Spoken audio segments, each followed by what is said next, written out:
Coverage of CES is sponsored by us. Make sure you hit the like and subscribe for more coverage on CES 2026. All right, check this one out, man. You got plenty of connections here. Temperature controller, all right? Power on, RGB lighting, fail alarms, OLED. You got 1, 2. Push a button here for your actual GPU, all right? Push button. Another button here that you push in here, but the whole thing comes off like that. You have 1, 2 in here.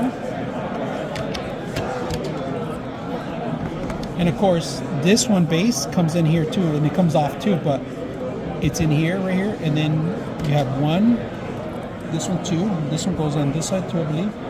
Oh yeah, here's a button. On this one, you push the button, it comes off here, the main one, your video card, locks in place.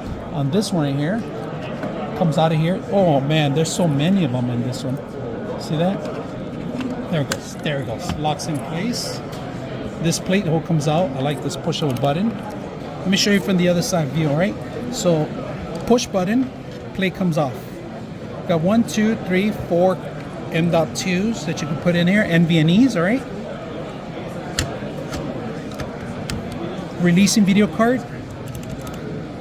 NVMe, the main one here. Locks in. 1 more up here.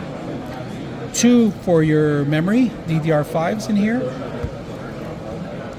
Plenty of connections for your motherboard. Power and reset built into the actual system. Now it does have power controllers in here. There's 2 additional ones here. USBs. We have plenty of fans, RGB lights. But unfortunately, this one only has 2 slots for the actual DDR5s, all right? So, but the system is heavy duty, very heavy because of all the metal and all the color that it has.